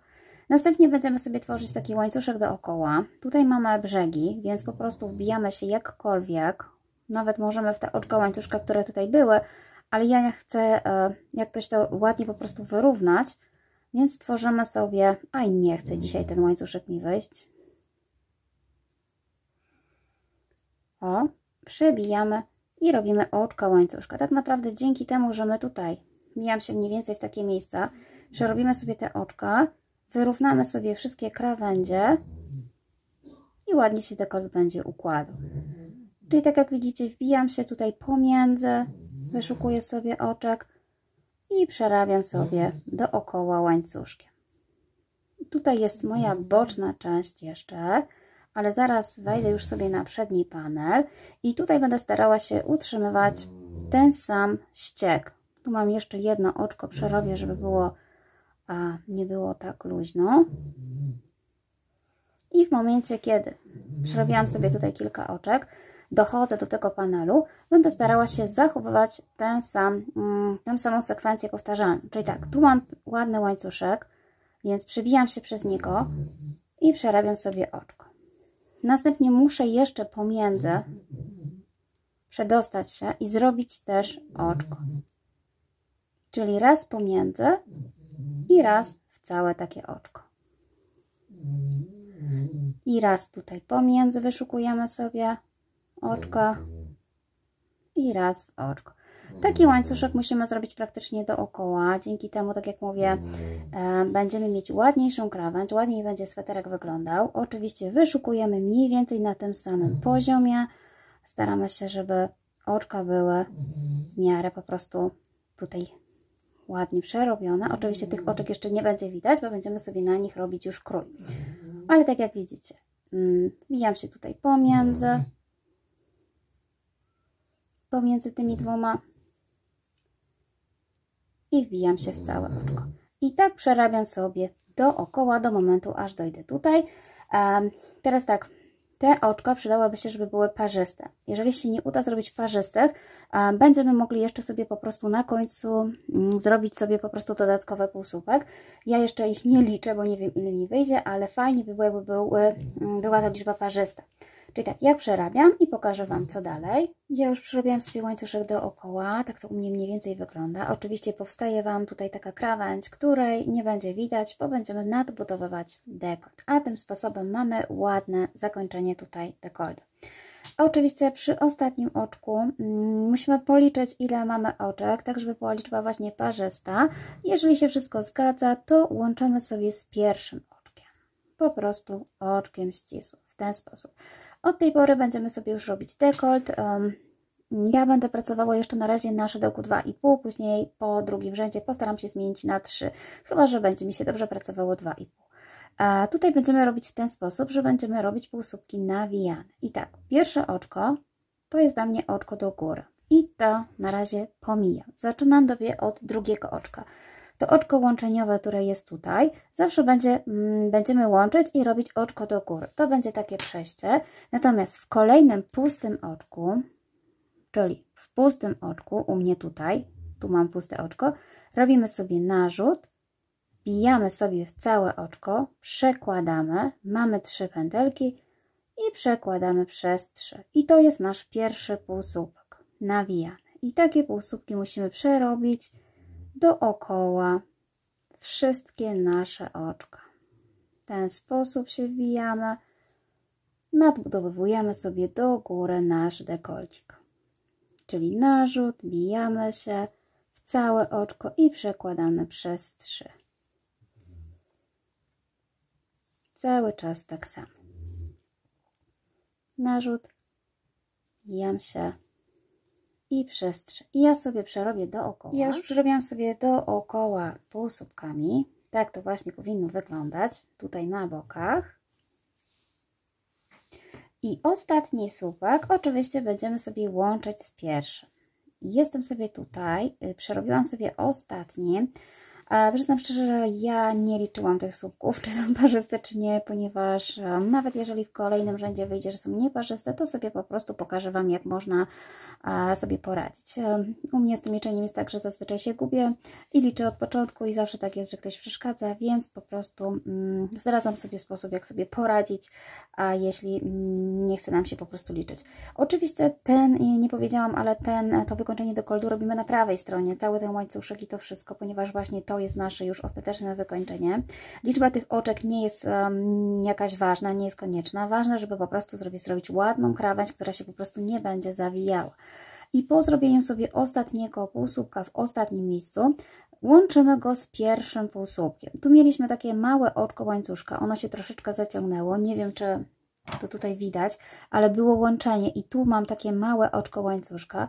Nie łączę się z tym małym oczkiem, tylko łączę się z oczkiem, które tworzyło mi już półsłupek. W ten sposób. I w ten sposób się łączę. I mam połączony pierwszy rząd. Następnie będziemy wykonywać sobie dalej. I tak naprawdę będziemy robić zawsze tak samo, czyli robimy łączenie i oczko do góry. I teraz będziemy przerabiać sobie tak samo półsłupki nawijane, ale wbijane szydełkiem raz z tyłu, raz z przodu. Dzięki temu powstanie nam właśnie taki wzór ściągaczowy.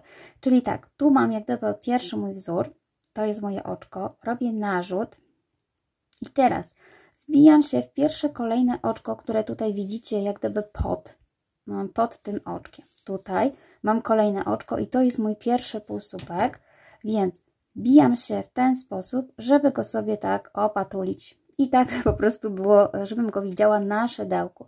Czyli muszę się przebić tak tu i go po prostu tak zabrać. Z tej strony widać stek, a z tej strony widać szydełko. Żeby po prostu go dookoła przerobić. I po to było, że po prostu przeciągam włóczkę przez to. I dopiero sobie robię półsłupek z 3 niteczek. I tak samo będę robiła następny, ale od tyłu się wbijała. Czyli tym razem zahaczam szydełko od tyłu i go tu przeciągam. Czyli mam z tej strony teraz szydełko i przeciągam włóczkę z tej strony. Może te od tyłu są mniej wygodne, ale można dojść do wprawy. Oczywiście, jeżeli chcecie, możecie sobie tutaj zaznaczać pierwszy słupek zrobiony, pomijając to nasze pierwsze oczko, wtedy się nie będziecie mylić, z czym połączyć. Ja już po prostu wiem, że tutaj to jest moje oczko z półsłupka, a tu jest oczko łańcuszka. I dalej robimy tak cały czas tak samo, czyli raz robimy półsłupek wijany z przodu, w ten sposób, przeciągamy i przez 3, a raz wbijamy, zaciągamy go, zabieramy jak gdyby od tyłu. I on musi tutaj, tu mamy, można sobie rozszerzyć taką przerwę i on musi być z tej strony tutaj na szydełku. I tu przeciągamy sobie przez niego włóczkę. Oczywiście możecie sobie wymyśleć dowolny sposób na ten ściągacz. Ja sobie zrobiłam taki, a można próbować też inny. Można tak naprawdę dalej robić sobie półsłupki, oczywiście jeżeli Wam to sprawia problem. Ja natomiast po prostu przerabiam w ten sposób. Te tylne niestety czasami mi tutaj wychodzą. Jeszcze raz tak. A najgorzej właśnie jeszcze przed kamerką, bo wtedy nie można sobie ułożyć robótki. Czyli raz z prawo, raz z przodu, raz z tyłu. Przekładamy przez 3. Po prostu zamiast zwijać się oczko, tak naprawdę po prostu pobieramy sobie, jak gdyby półsłupek jest naszym oczkiem i przekładamy tutaj tą włóczkę, przeciągamy i dopiero przez wszystkie 3. Taki wzór wykonuje się też na półsłupkach, zwykłych takich nawijanych, znaczy na słupkach. Ja natomiast wykorzystuję właśnie tą metodę na półsłupkach nawijanych. Jest wtedy taki gęstszy, też fajnie wychodzi. I przerabiamy sobie tak cały czas. Ja Wam jeszcze raz pokażę, jak będziemy się łączyć tutaj na końcu. I właśnie dlatego potrzebna Wam liczba parzysta, że ja tutaj zaczęłam od półsłupka wbijanego z przodu. To łączenie będę traktowała jako wbijane z tyłu, bo tak jak widzicie jest tu w miarę podobne, więc dlatego potrzebna jest liczba parzysta, ale jeżeli mi nie wyjdzie, to pokażę Wam, jak sobie z tym poradzić. Ja już przerobiłam sobie dookoła tym sposobem i właśnie u mnie się okazało, że liczba jest nieparzysta, czyli zostały mi tutaj do przerobienia te dwa półsłupki i tak naprawdę można to zrobić na dwa sposoby, czyli tak, normalnie zrobiłabym teraz przewijam sobie na prawo, znaczy z przodu wbijam i zostaje mi z tyłu. Tak naprawdę z tyłu traktuję tutaj tą przestrzeń, czyli ten z tyłu jest tak naprawdę, no nie powinno go tu być, powinien się kończyć na nawijaniu z przodu, więc tak, pierwszą rzeczą, jaką możecie zrobić, to po prostu go pominąć. Jeżeli Wam właśnie tak weszło, jak mi tutaj, możemy go po prostu pominąć, czyli kończymy sobie tutaj na tym nawijanym z przodu i łączymy sobie, tak jak mówiłam, zawsze w oczku, którym powstał półsłupek. Nie oczko łańcuszka, tylko w tym, który powstał półsłupek. Bo tak jak zobaczycie, on w tym momencie się złączy i tak naprawdę nie będzie widać, że coś tutaj jest nie tak. I tak bym raczej to zostawiła. Natomiast można jeszcze się pokusić o drugą metodę, żeby po prostu przerobić go tak jak powinien być od tyłu, wbijając się. I można go jeszcze raz przerobić z przodu. W ten sposób. Ale troszeczkę to rozszerzę na pewno Wam jeszcze i dekolt, więc jeżeli on już jest szeroki, to tak naprawdę ja po prostu jak gdyby go tutaj zostawiam, nie przerobię go. On tutaj tak naprawdę tylko w tym momencie będzie go tutaj widać, później już nie, w ogóle nie będzie tego, będzie liczba oczek parzystych, więc tak naprawdę nie ma tutaj jak zauważyć, że tutaj coś było nie tak. Czyli po prostu ja połączyłam, zostawiam go nieprzerobionego. I dalej robimy sobie tak samo, czyli ten rządek, który tutaj widzicie, to jest właśnie rządek oczko do góry. To traktuję jako słupek przerobiony tak naprawdę od tyłu. To jest dla mnie właśnie jak gdyby taki rząd. I zaczynamy zawsze słupkiem przerobionym od przodu i kończymy od przodu. Czyli ten środeczek to jest takie łączenie. I to łączenie to jest właśnie dla mnie tylko oczko łańcuszka. I dalej robimy tak samo, czyli wbijam się w pierwszy ten mój półsłupek, który był przerabiany i przerabiam sobie go od przodu. W ten sposób. I tu jest właśnie to oczko, to jest oczko dla mnie łączeniowe. Tutaj, te, które powstaje właśnie przy zrobieniu pierwszego półsłupka. To oczko tutaj, co widzicie, jest oczkiem, jak mówiłam, takim wbijanym jak gdyby od tyłu. Nie robię tutaj dwóch oczek, ponieważ zauważyłam, że jak robię dwa oczka, to się troszeczkę tutaj marszczy, dlatego przerabiam tylko jedno oczko do góry. I dalej robimy sobie tak samo, cały czas dookoła, czyli znowu narzut i wbijamy się tutaj od tyłu, przeciągamy włóczkę i znowu z przodu i z tyłu. Wzór się cały czas teraz będzie powtarzał, idziemy cały czas tak samo i tak naprawdę od Was zależy, jak wysoko chcecie mieć ten dekolcik zrobiony, ile takich rzędów zrobić. I zawsze sobie za każdym razem łączymy, zawsze robimy oczko do góry i wciskamy się tutaj, wbijamy się właśnie w to oczko od łańcuszka. Od naszego półsłupka można sobie je zaznaczać, żebyśmy mieli pewność, że to jest właśnie to oczko. Tutaj takie podwójne. Ja sobie przerobię kilka rzędów, powiem Wam dokładnie, ile mi wyszło i tak naprawdę pokażę Wam jeszcze, jak sobie wykończyć rękawek, chociaż będzie to samo, tylko ja po prostu pokażę Wam, jak u mnie wygląda już przerobienie i tutaj mamy tak naprawdę sprawę ułatwioną, ponieważ właśnie mamy te nasze oczka. Ja tu miałam 60 oczek, więc po prostu wbijamy się w pierwsze oczko, które tutaj widzimy, zaczepiamy włóczkę, robimy znowu półsłupki dookoła nawijane i tak samo zaczynamy tym samym sposobem sobie robić ściągacz. Ja już sobie po prostu przerobię kilka rzędów dekoldu i pokażę Wam, jak u mnie wygląda właśnie ściągacz już przerobiony, a drugi Wam pokażę ewentualnie, jak zaczepić włóczkę, ale myślę, że jest to samo, tylko po prostu chcę Wam pokazać, jak będzie wyglądał efekt końcowy. No to robię dalej. Ja już przerobiłam sobie mój dekolt, tutaj mam 5 cm, a akurat w tym czerwonym sweterku zrobię sobie troszeczkę mniejszy, natomiast w czarnym doszłam do 7 cm. I jestem sobie, słuchajcie, już tutaj na końcu. Tak jak widzicie, to łączenie tutaj jest bardzo podobne do tych właśnie wywijanych z lewej strony półsłupków, więc tak po prostu Wam to wyjdzie. Jeżeli chodzi o zakończenie dekoltu, to w zależności od tego, czy chcielibyście go jeszcze troszeczkę zawęzić, ustabilizować krawędź, to ja zawsze jeszcze na końcu robię sobie oczka ścisłe, czyli po prostu wbijam się w pętelki, które są tutaj i przerabiam sobie dookoła, przeciągam w ten sposób taki po prostu łańcuszek. Dzięki temu dekolt nie będzie się aż tak rozszerzał, nie będzie się naciągał, a chyba że po prostu chcecie, żeby po prostu był jeszcze bardziej luźniejszy. I też powstanie tutaj właśnie taka krawędź łańcuszka z tej strony. I tak sobie robię dookoła, na końcu oczywiście oczko ścisłe, zamykamy i chowamy sobie niteczki. I jeszcze Wam tylko szybciutko pokażę, jak sobie połączyć włóczkę na rękach. Ściągacz ma też około 6 cm. Oczywiście możecie robić dowolne. Warto sobie właśnie zmierzyć sweterek i zobaczyć ewentualnie, czy chcecie jeszcze dłuższy ściągacz, czy krótszy. I ściągacz po prostu robimy dokładnie tak samo, jak robiliśmy sobie dekolcik, z tym, że mamy gotowe tutaj oczka, więc po prostu przeciągamy oczko w to. Tutaj pierwsze od krawędzi sobie zaczynam. Robimy oczko łańcuszka i również w tym samym miejscu przerabiamy sobie pierwszy półsłupek. I tak robimy cały czas. Tu mamy gotowe oczka, więc sprawa jest ułatwiona. Przerabiamy sobie dookoła półsłupki nawijane, a później drugi rząd to już jest tak samo wbijanie się raz przedni, raz tylny. I oczywiście również staramy się robić parzystą liczbę oczek. Tutaj było 60 u mnie oczek, więc powinno mi wyjść tak samo. Pilnować trzeba po prostu, żeby była taka sama liczba oczek tutaj na jednym rękawku, jak i na drugim. I w zasadzie sweterek jest gotowy. Mam nadzieję, że podobał Wam się mój filmik, że ktoś sobie taki sweterek zrobi i oczywiście bardzo Wam dziękuję, że oglądacie moje filmiki, subskrybujecie, zostawiacie komentarze. Także do zobaczenia w przyszłym filmiku.